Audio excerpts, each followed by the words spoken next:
Selanjutnya, pemerintah juga terus mendorong target pertumbuhan ekonomi yang 8%. Pemerintah punya beberapa program unggulan. Sebagai contoh, MBG yang akan mempekerjakan 1,3 juta orang. Rule of thumb daripada pertumbuhan ekonomi per 1% mempekerjakan 400.000. Jadi kalau sudah mempekerjakan 1,3 juta itu setara dengan at least 3% pertumbuhan ekonomi. Ini baru dari satu program.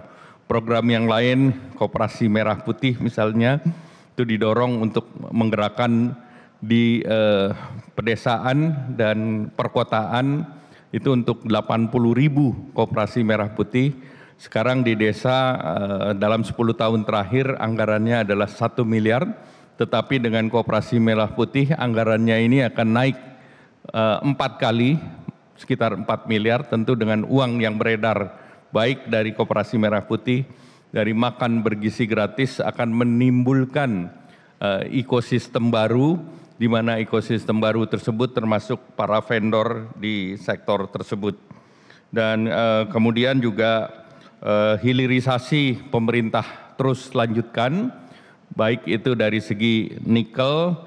Kita tahu bahwa nikel kita berhasil meningkatkan, salah satu sukses story dari 2016 itu ekspornya hanya sekitar 4 billion dan tahun kemarin sudah mencapai 30 miliar.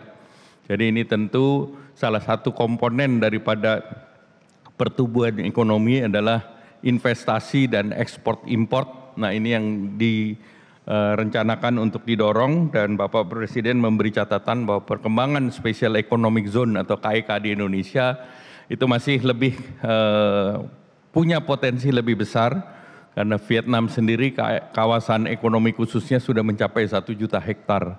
Nah ini juga PR bagi Danantara juga, karena Danantara di dalamnya ada kawasan-kawasan industri, dan memang selama ini kawasan industri yang dimiliki pemerintah jauh lebih kecil dibandingkan yang dimiliki oleh swasta. Pak Wamen Keuangan, Pak Suhasil, selamat datang. Ibu Mari Pangestu, selamat datang juga karena baru pulang dari Amerika. Kemudian juga kita dorong untuk pemberdayaan daripada sektor real, karena UMKM selalu penting. Kita mendorong perjanjian di level ASEAN yaitu Digital Economic Framework Agreement. Nah itu diinisiasi Indonesia 2 tahun yang lalu. Kalau dengan tanpa DEFA itu ekonomi ASEAN digitalnya 1 triliun, tetapi dengan Digital Economic Framework Agreement itu akan naik menjadi 2 triliun. Artinya ke Indonesianya bisa 600 miliar. Dan kita berharap kita tidak hanya menciptakan market, tetapi juga para pekerja gig ekonomi, dan ini juga akan masuk di dalam paket kebijakan yang didorong pemerintah.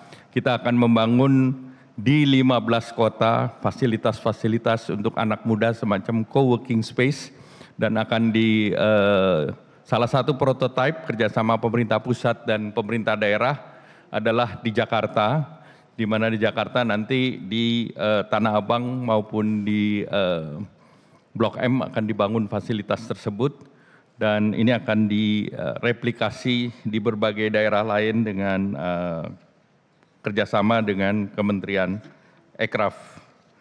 Nah selanjutnya saya ingin menyampaikan bahwa pertumbuhan yang terus kita dorong ini diharapkan akan terus bertingkat.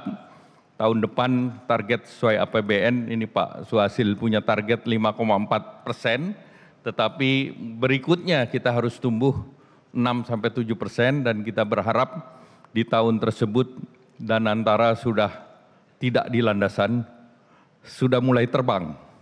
Nah ini menjadi kunci. Pemerintah juga sudah komitmen untuk membangun PLTS sampah, di mana persoalan kita di berbagai negara untuk mendorong turisme itu adalah Indonesia yang bersih. Dan untuk itu PLTSA menjadi penting, dan salah satu low hanging fruit di sektor pariwisata yang saat sekarang juga sudah mulai kembali, ini diharapkan bisa mencapai 16 juta turis, dan tourism itu adalah sektor yang diharapkan bisa menjadi pemicu juga untuk penghasil devisa, di mana sektor akomodasi, kafe, hotel, dan juga daerah-daerah pariwisata.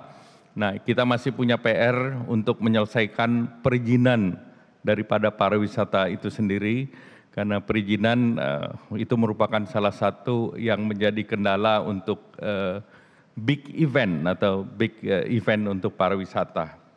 Jelajahi cara baru mendapatkan informasi. Download Metro TV Extend sekarang.